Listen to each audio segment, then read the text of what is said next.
as a fellow evangelist, there's two things working against us in this country. One is the belief that government is a benevolent force. And we're brought up to believe that government is an inherently good thing. And the second thing is the belief that it will never happen here. We've prided ourselves for such a very long time on being the best thing going. And we've prided ourselves as being the freest place that it could never happen here. And if you do review history, as many conservatives do, you find that that's the exact same thinking that leads to the fall of every great society, because they believe too that it's a benevolent force and it can never happen here. And like you, when you talk these things about rights and liberties, you will always have someone saying you're some kind of lunatic. I believe what the word that Bob is anachronism. When you sit there and describe a basic human right as something that changes over time. And that's the actual thinking. I mean, you were quoting some of our founders, and the one that kept popping into my head and always will is Franklin. Those who would give up essential liberty for security deserve neither liberty nor security. And isn't that what this entire thing has been? And that's where we're going. Yeah. Has it not been that premise entirely? Yes. Absolutely. Kevin. Well, just as a, this has been something that obviously is near and dear to my heart, this whole argument. My question to myself and to the room would be, what can we do to strengthen our ties to each other? Because this is not a party issue. It's not about republicanism or anything. It's about our fundamental rights as citizens to enjoy our freedoms and self-defense. So, as a group, or as individuals, we need to be able to come together, not just on a once-a-month basis, but actually forge these relationships to where we're comfortable having these conversations ongoing with one another, instead of it being an episodic topic for discussion. And that's, I challenge myself as well as everybody. Well, you said, what is the first thing we can do? The first thing that we can do, the first thing we just did, is ask the question, what can we do? We're not asking those questions enough. John. Well, I'm a history teacher myself, and I try to convey these type of principles and these ideas into the classroom. You've mentioned before, like the issue of cell phones. We think adults with cell phones is bad. Try a classroom full of kids. Every single one of them on trying to be on their cell phone while trying to convey these type of things. I'm concerned that this is the type of society that they're growing up in from such a young age, being dependent on these things. They literally are dependent on them. They're trying not to hear these type of issues that we're talking about. And then in the classroom, this issue of safety, talking about, do we need metal detectors in the schools? Do we need armed guards? And I'm hearing these conversations going around, gun bans. I don't hear anybody discussing the issue of why are kids killing other kids. I don't hear anybody talk about that issue at all. I have some troubled kids in my classroom who are violent, who are in like horrible conditions. I do my best to reach out to those kids. We talk about like a moralistic society, and I don't see what type of programs people are developing to address that facet alone.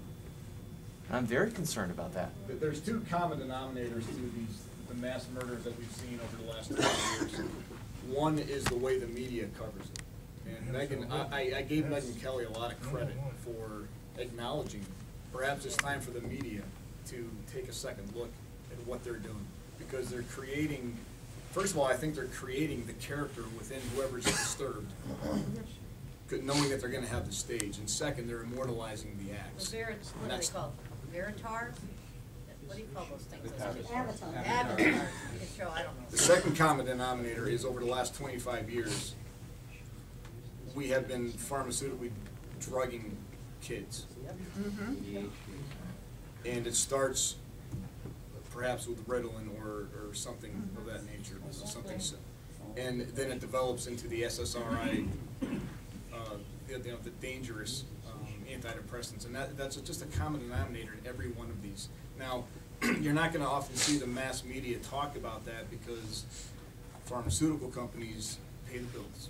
So when they go to commercial break, all of a sudden it's a commercial for ask your doctor if this drug is right for you. I'm not going to mention drug use. Can I put a different hat on for just a second? Because that's who I am. So you ask what's the difference between some of our legislators now as opposed to our forefathers? The difference is our forefathers were God-fearing men. Correct? That's what's wrong with the country, perhaps, is we've gotten away from our belief in God.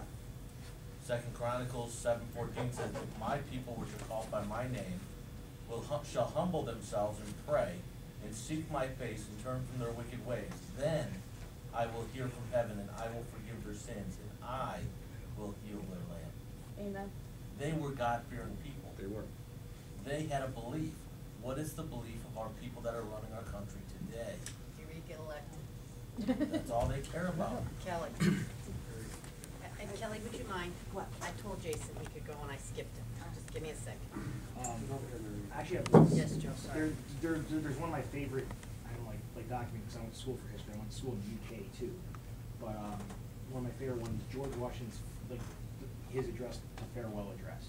I always thought that was a good document to read. I don't know if you ever read that one before. Go on. Okay, but, the difference What did he warn about? warned about warned about stay out of foreign affairs. Correct. Stay out of this, basically, setting the tone for the next presidency, which they didn't really follow, but regardless. I went to school in the UK for grad school, and when we talked about American history, it was slightly different. And what they said is liberty. The main thing was liberty. These people are fighting for their land, these people are fighting for their rights. And even members of parliament were changing their minds against the British government, saying, what are we doing here? They're getting help, they're getting income. It's something about liberty, it's something about this country that's different. And they knew they weren't gonna win, no matter what, because it was the American spirit that was born. And they said, no matter what we do, and even Yamamoto during World War II said, you are not gonna be able to invade that country. You have 6 months to take that country. If you don't, they will outproduce you, they will outman you, they will outgun you.